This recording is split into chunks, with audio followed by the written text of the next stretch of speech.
Ariketa da honetan ematen digute berriz aurreko ariketaren mosfetaren kurba ezaugarriak, baina ja polarizazio ariketa batean galdetzen digute zirkuito honetan kalkulatzea VDS eta ID, osea adarrontako VDS eta mendik pasatzen den ID, RD, erresistentzia hauen hiru balio hauentzat. Orduen aurreko ariketan kalkulatu ditugunez kurba ezaugarri hauetatik VTH eta K, hoiek erabiliko ditut ja zuzenean, ez? Orduen, ja, erditik kentzen banaiz, esan bezala, ikusi dugu transistorenek dukala VTH berdin 2 voltio eta K balioa berdin 0,44 miliamper, bai, miliamper zati voltio berbi. Orduen balio hauek erabili behar ditugu, gauza kalkulatzen. Orduen, hasi behar naiz erresistentzia txikia denean. Ze ataletik hasi behar naiz lehen da bizi, zeren bai, resistentzia txikiago denez, tensio gutxiago erori behar da, orduen mantendu behar da asetuta, eta asetasun gunea beti probatu behar dugunez, lehen da bizi, omikoaren horretik horregatik izan behar da. RD, suposatu dezagun, dela kilomio bat. Bale, orduan, ia, transistor hau ez dakigu nola dagoen, 5,5 voltioiekin, bueno, bai, neko tensio altua, suposatu dezagun orduen asetuta dagoela. Moztuta ez dago, zeren hau 2 voltio baino gehiago da, o egon daiteke asetuta edo gune omikoan. Orduen probatu ezagun beti lehen da bizi asetasun gunea, bale? Asetuta suposatu behar dugu dagoela.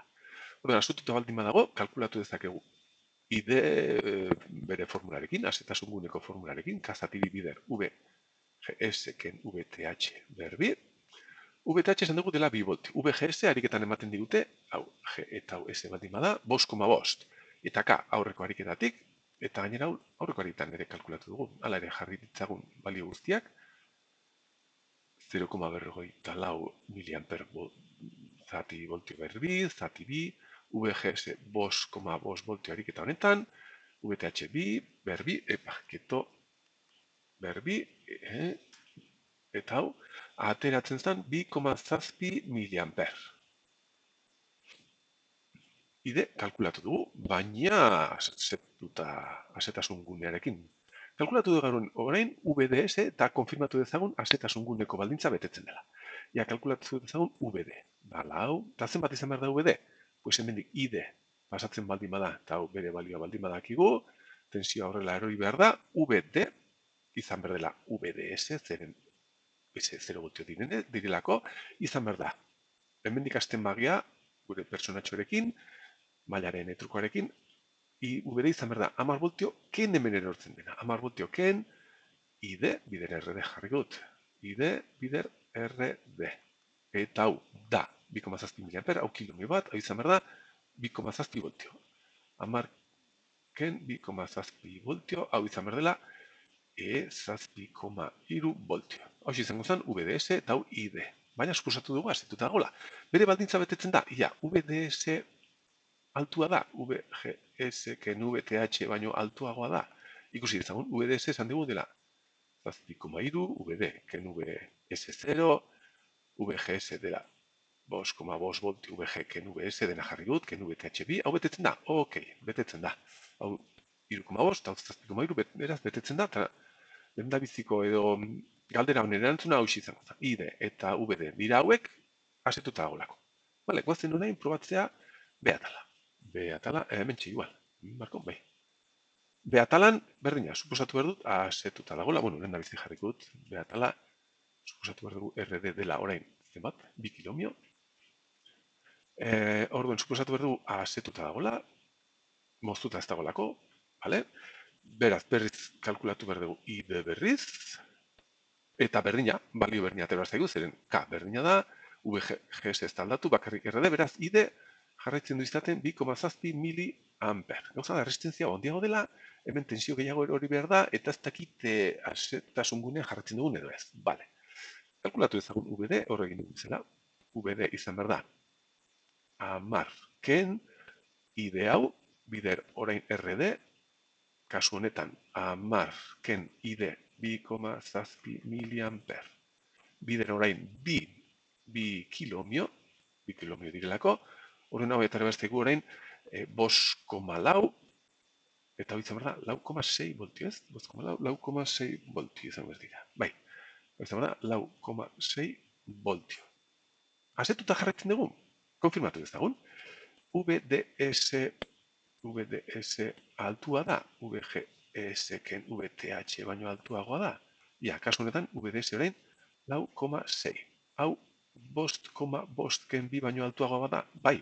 Ok, orduen erantzuna hoxe jarraitzen dizaten, 4,6 eta 2,7 miliamper. Asetuta gaudelako.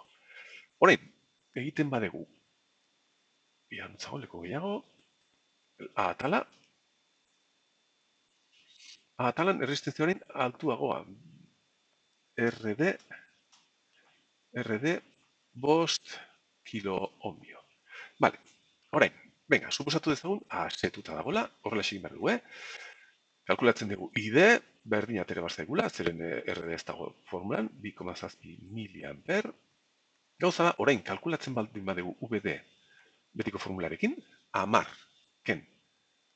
ken ID hau, bider bost kilo ohmio, hau atera zaigu, 13, zenbat atera zait, kalkulatu ezagun, orain, 2,7 bider bost, 13,5, orduen hau izan behar da, minus 3,5 voltio, negatiboa, arraroa hau, orduen orain ez da bete behar VDS altua izatea, VGS-ken VTH baino altuagoa, hau negatiboa denez, hau txikiago izan behar da, hau 0,5, ken bi, 3,3, hau txikiagoa, beraz, not, ok, ez dago, asetuta. Beraz, suposatu behar dugu orain, ja,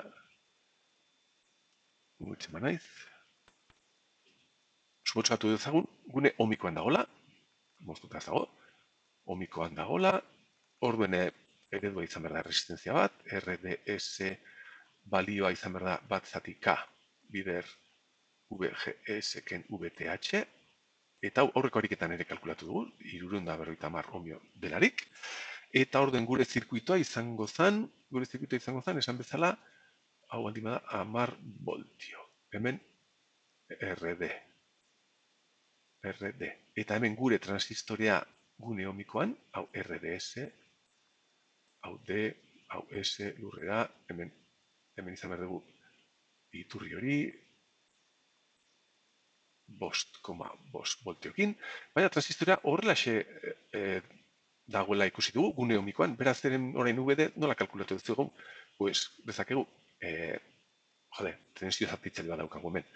VD izan behar da orduen, tensio zatitzailearen formula erabiltzen badegu, 10, iturria, bide gazpiko resistenzia, segun da berrogeita hamar, zati bien batura. 5.000 gehi bestea.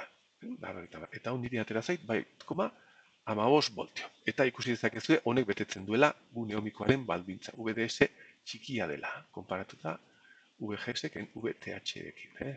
Bat, 15 da, 5,5ken bi, baino txikiagoa. Ok, orduen erantzuna lehen da biziko kasu honetan, hause da, VD da, 1,5, eta ID, bera, ID ez dugu kalkulatu. ID zenbat izango zen? ID izango zen 10 zati bi resistentzia hauek serien 5.000 gehi 750. Hau ez dut kalkulatu behar, zuen dako duzten dut, bale?